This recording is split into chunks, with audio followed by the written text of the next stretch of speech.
Bapak, Ibu, dan saudaraku yang terkasih di dalam Tuhan Yesus, hari ini kita akan men-sharingkan atau renungan saya mengenai Injil Lukas bab 19 ayat 1 dan sampai dengan 10. Yesus masuk ke kota Yeriko dan berjalan melintasi kota itu. Di situ ada seorang kepala pemungut cukai yang amat kaya bernama Sakeus.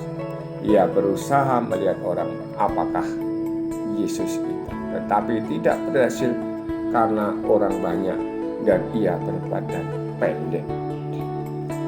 Maka berlarilah ia mendahului orang banyak, lalu memanjat pohon ara untuk melihat Yesus yang akan lewat di situ.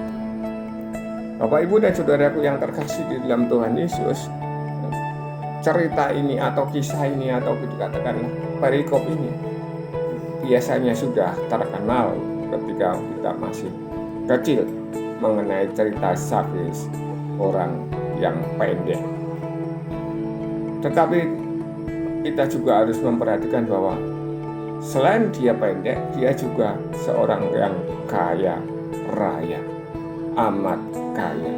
Dia adalah sultan, sebutan untuk hari-hari ini. Lalu kenapa kok bisa menjadi sangat kaya? Karena ia adalah seorang kepala pemungut cukai.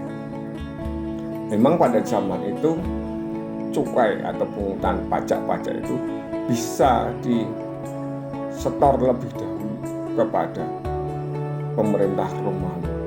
Meskipun belum diambil pajaknya atau cukainya, mereka bisa setor lebih dahulu. Maka ketika dia atau mereka pemungut cukai itu mengambil dari orang, dari wajib pajak, mereka bisa menaikkan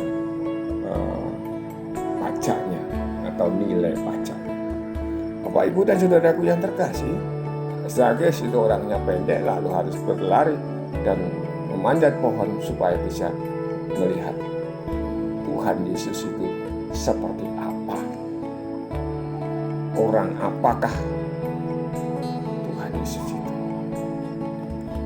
Namun untung bagi Sakeus adalah ketika Yesus sampai ke tempat itu, ia melihat ke atas dan berkata, "Sakeus, segeralah turun. Hari ini aku mau menumpang di rumahmu."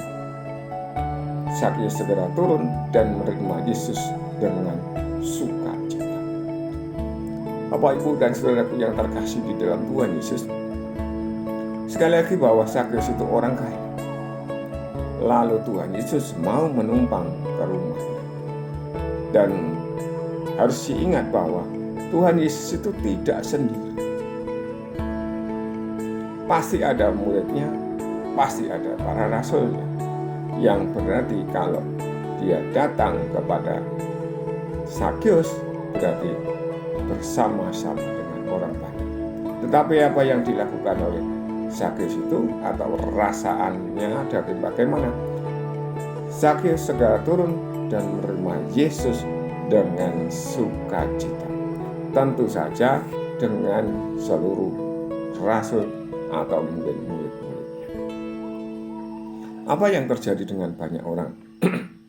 Tetapi semua orang yang melihat hal itu bersungut-sungut. Katanya, ia menumpang di rumah orang berdosa. Benar bahwa Sakeus itu adalah pemungut pajak dan bahkan kepala pemungut pajak yang bisa merugikan banyak orang. Lalu dikatakan di sini adalah orang menjadi orang berdosa atau dilabeli atau diberi stempel orang berdosa. Bapak, Ibu, dan saudaraku yang terkasih di dalam Tuhan Yesus, para katekis, yang perlu kita perhatikan adalah, yang harus saya perhatikan adalah Sakeus itu seperti apa? Bagaimana kelanjutannya setelah Tuhan Yesus datang kepadanya? Ada beberapa hal yang perlu kita perhatikan. Tetapi Sakeus berdiri dan berkata kepada Tuhan.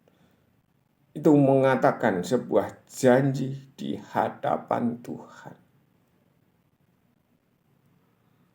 janji di hadapan Tuhan. Seperti kalau kita ada pelantikan prodiakon misalnya, lalu ada janji. Apa yang dikatakan Zakheus kepada Tuhan? Tuhan, separuh dari milikku akan kuberikan kepada orang miskin. Pertanyaan yang bisa kita terima adalah apakah kita bisa melakukan seperti itu? Bagi mereka yang kaya, bagi para katekis yang mungkin berlebih penghasilannya, apakah bisa seperti itu?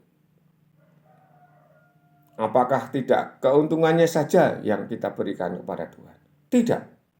Ini setengah dari hartanya akan diberikan kepada orang miskin.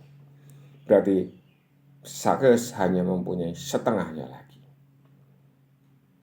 Lalu yang kedua adalah apa? Dan sekiranya ada sesuatu yang kuperas dari seseorang, akan kukembalikan 4 kali lipat. Saya katakan tadi bahwa cukai itu bisa disetor dulu kepada penguasa Roma.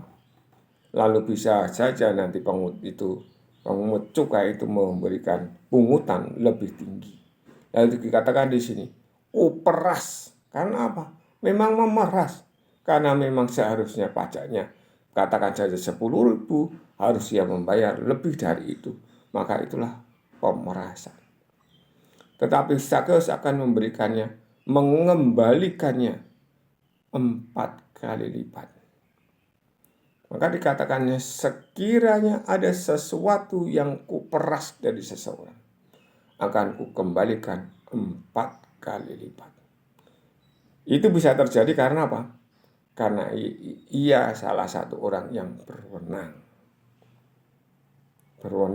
Maka hati kita hati-hati untuk jabatan-jabatan seperti itu, yang bisa memanfaatkan wewenang untuk menghasilkan keuntungan. Kata Yesus kepadanya, hari ini terjadilah keselamatan atas rumah ini. Maka kita tidak perlu harus iri seperti orang-orang tadi. Tuhan Yesus menumpang di rumah orang berdosa. Kita tidak perlu iri. Tuhan Yesus sendiri mengatakan, hari ini terjadilah keselamatan atas rumah ini. Karena orang ini pun anak Abraham.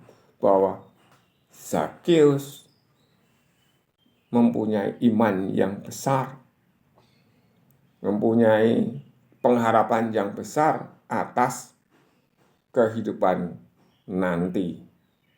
Dia memberikannya setengah dari miliknya untuk orang miskin, atau mengembalikan 4 kali lipat sebagai jika ada pemerasan. Itu semua sebagai apa? Tanda pertobatannya. Lalu Tuhan Yesus melanjutkan lagi. Memang mengenai pekerjaan Tuhan Yesus. Anak manusia, katakan saja Tuhan Yesus, memang datang untuk mencari dan menyelamatkan yang hilang. Seringkali kita juga iri. Kalau bisa jangan sampai terjadi seperti itu. Jika seseorang mempunyai kemujudan, misalnya mendapat hadiah apa, lalu ada sesuatu yang dia terima, seringkali kita menjadi iri. Seringkali juga kita merasa tidak senang jika ada orang-orang yang kita anggap baik, kita anggap ganteng, cantik, lalu bisa dekat dengan orang-orang yang kita anggap lebih rendah. Katakan saja pastor, apalagi yang pastor muda, lalu dia bisa omong-omong, bisa melayani orang-orang yang kita anggap lebih rendah. Itu bisa saja terjadi. Rasa iri, rasa tidak suka. Tetapi sekali lagi bahwa marilah kita berusaha mencoba seperti Tuhan Yesus dan mencoba berusaha seperti Sakeus, bertobat dengan apa? Dengan tindakan. Amin. Berkah dalam.